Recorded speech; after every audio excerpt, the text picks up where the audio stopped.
So what do we have here? It's an apple, right? Just an apple, your average run-of-the-mill apple. This happens to be a plastic one, but you get the idea. So sure, yes, it's an apple, but what else is it? Well, it's also an incredible teaching tool. Why? Because depending on how you look at it, an apple can be many, many different things. An apple fits into many different categories.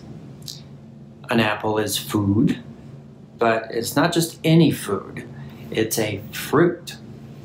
And it is something that is sweet, or sometimes it's something that is sour. It's something that is crunchy. And if you don't think about it under something that is only in the food category, it's also something that is spherical. It is red, but sometimes it's yellow or green. It's smooth and hard. We find it on farms. It grows on trees. It's found in the grocery store. Horses like to eat them. It's the name of a famous company. It starts with the letter A.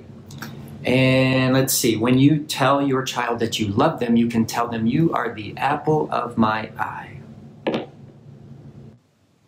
So what am I getting at here? I mean, why list all these different things about an apple? Well, there are two main things when it comes to looking at an item like this that is useful for educating your children when you are at home, or when you are at the grocery store, or at the park, or just really wherever you are with them. So first of all, this is a great way to look at using what we call self-talk. Self-talk is used by language therapists all around the world as a way of building vocabulary in a child's natural environment. And when parents understand using self-talk, we get reports all the time about how well and how quickly children learn and use new vocabulary. So when you're using an item at home, whether it's a fork or a pillow or a flower, taking time to be descriptive like this will not only build vocabulary, but it will also improve their reading and their writing and their confidence. So many areas are affected when a child has better vocabulary, and this is a great way to do it. The best way to be descriptive with your child is by thinking about your 5 senses when you're talking about an item. So as you're focusing on an item, quickly think about all the senses and describe any senses that are appropriate for the item. Think about how to break each sense up as much as you can. Now, sight has the most ways to break things up. Now, we tend to name colors first, but don't forget about parts and size. Is it a big flower or a small flower? Tiny or huge? It has different parts like petals and a stem and a leaf and roots. And sure, it's colorful, but get specific with the colors. It's indigo or lime green or turquoise or violet. How does it feel? Break up the way things feel by talking about weight and texture. The flower is light and delicate. Its petals are soft and smooth, but maybe the stem can be fuzzy or sharp or pointy and painful. How does it smell? It's fragrant or floral or sweet or delightful. Try to stay away from broad and basic words like good or nice. Same thing goes for taste. Don't just say it tastes good. Both pizza and chocolate are good, but they taste very different. So sweet or salty or spicy or sweet and sour. When you hear sounds, loud and quiet is fine, but try to get more specific. The rain pitter-patters, a babbling creek, a screeching tire, thunderous applause, or a dull thump. Paying attention to the 5 senses will have a tremendous effect on building vocabulary, but it will also help your child be more mindful of their surroundings and, hopefully, in life in general. Categories. Language therapists all over the place work on categorizing because it is one of the best ways to build vocabulary. It's also a great way to help with word retrieval because this essentially creates like filing cabinets in our brains. Our brains just really like to be organized, and categorizing is one of the best ways to do this. It also helps children do other things. It helps them make associations. It helps them compare and contrast. It helps with critical and creative thinking. And plus, it's just kind of fun to sit around and talk about all the different categories that an object can fit into. It helps you think outside of the box.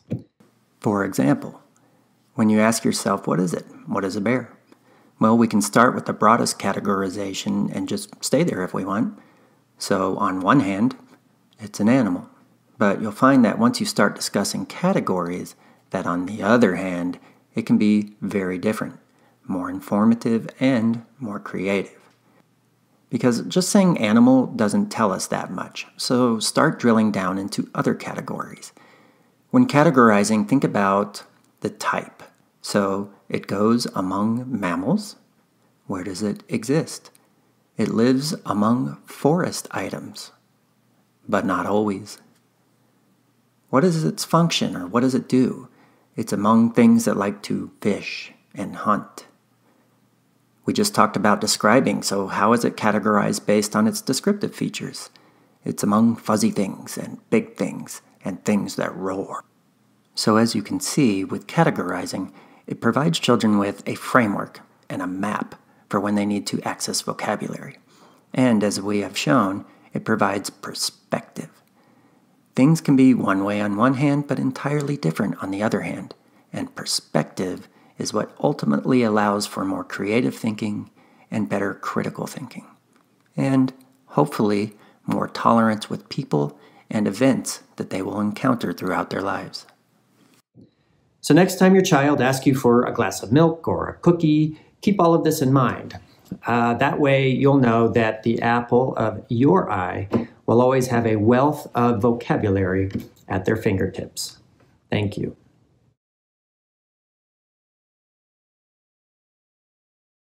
An apple? Let me see. Is this an apple? No, it's red like an apple, but it's not an apple. Oh, is this an apple? Yes, it's an apple. It's red, smooth, it's round. Is it a big apple or a little apple? Little apple? That banana's big. This banana's small. Let me see if I find another. Here's another apple. This apple's small and this apple's big. More? Should we get vegetables? What is this? It's yellow and green. It's crunchy. You want a bite? What's this one? It looks kind of like an apple, but this one is tall on top and it's green. It's a pear. Quick review. Common household items and everyday objects can be fantastic teaching tools. When thinking about describing, break down different components of your five senses. Sight can be broken down into colors, size, and parts. Feel can be broken down into weight and texture. When describing smells and taste and hearing, stay away from basic words like good or loud. Use very specific adjectives. And categorizing with your child helps to build vocabulary, improves word retrieval, and broadens perspectives. And all of these things help improve creative and critical thinking.